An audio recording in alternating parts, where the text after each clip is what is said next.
Vivo ಮತ್ತೊಮ್ಮೆ ಒಂದು mind blowing phone ನ ಲಾಂಚ್ ಮಾಡಿದ್ದಾರೆ. ಇದನ್ನ ತಗೊಳ್ಳೋದಕ್ಕೆ ಎಲ್ಲರೂ ಕ್ರೇಜಿ ಆಗಿದ್ದಾರೆ. ಯಾಕಂದ್ರೆ ಬಜೆಟ್ ಫ್ರೆಂಡ್ಲಿ ಆಗಿದ್ರು ಇದರಲ್ಲಿ ಟ್ರಿಪಲ್ ಕ್ಯಾಮೆರಾ ಸೆಟಪ್ ಸಿಗುತ್ತೆ. ಇದು ವಿವೋನ ಫಸ್ಟ್ 3x ಪೆರಿಸ್ಕೋಪ್ ಲೆನ್ಸ್ ನೊಂದಿಗೆ ಬರುತ್ತೆ. ಇದರ ಕ್ವಾಲಿಟಿ ಹೇಗಿದೆ ಅಂತ ಅಂದ್ರೆ 10x ಪೋರ್ಟ್ರೇಟ್ಸ್ ತೆಗೆದ್ರು ಝೂಮ್ ಮಾಡಿದ ನಂತರ ಎಲ್ಲವೂ ಕ್ರಿಸ್ಟಲ್ ಕ್ಲಿಯರ್ ಆಗಿ ಕಾಣಿಸುತ್ತೆ. ಇದರಲ್ಲಿ 100x ಝೂಮ್ ಕೂಡ ಮಾಡಬಹುದು. ಜೊತೆಗೆ ಬ್ಯಾಕ್ ಮತ್ತೆ ಫ್ರಂಟ್ ಎರಡಿಂದನೂ 4K ವಿಡಿಯೋಸ್ ರೆಕಾರ್ಡಿಂಗ್ ಮಾಡಬಹುದು. ಫೋಟೋಸ್ ನಲ್ಲಿ ಏನಾದ್ರೂ ಇಶ್ಯೂಸ್ ಆದ್ರೆ ಇದರ AI ಫೀಚರ್ಸ್ ಎಲ್ಲಾನು ಸರಿ ಮಾಡುತ್ತೆ. ಕೇವಲ ಪೆನ್ ಅಷ್ಟು ಸ್ಲಿಮ್ ಆಗಿದ್ರು ಇದರಲ್ಲಿ 6500 mAh ಮ್ಯಾಸಿವ್ ಬ್ಯಾಟರಿ ಇದೆ.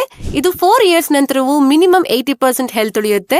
6.77 inches 120 hertz quad curve display ಇದೆ. ಗೇಮಿಂಗ್ ಆಗ್ಲಿ ಅಥವಾ ಸ್ಕ್ರೋಲಿಂಗ್ ಆಗ್ಲಿ ಎಲ್ಲದಕ್ಕೂ ಪರ್ಫೆಕ್ಟ್ ಆಗಿದೆ. ಸೆಗ್ಮೆಂಟ್ ನ ಫಸ್ಟ್ ಸ್ನ್ಯಾಪ್ಡ್ರಾಗನ್ 7 Gen 4 ಪ್ರೊಸೆಸರ್ ಸಿಗುತ್ತೆ. ಇದು 1 ಮಿಲಿಯನ್ ಪ್ಲಸ್ ಅಂಟು ಸ್ಕೋರ್ ಜೊತೆಗೆ ಬೈಪಾಸ್ ಚಾರ್ಜಿಂಗ್ ಜೊತೆಗೆ ಎವ್ರಿ ಸಿಂಗಲ್ ಟಾಸ್ಕ್ ನಲ್ಲಿ ಸೂಪರ್ ಸ್ಮೂತ್ ಎಕ್ಸ್ಪೀರಿಯನ್ಸ್ ಸಿಗುತ್ತೆ. ಇದಕ್ಕೆ IP69 ರೇಟಿಂಗ್ ಸಿಗುತ್ತೆ. ಇದರಲ್ಲಿ ಗೂಗಲ್ ಜೆಮಿನಿ ಸಪೋರ್ಟ್ ಇದೆ. ಫನ್ ಟಚ್ OS 15 ನಲ್ಲಿ ಬರುತ್ತೆ. 4+6 ಇಯರ್ಸ್ ನ ಅಪ್ಡೇಟ್ ಸಿಗುತ್ತೆ.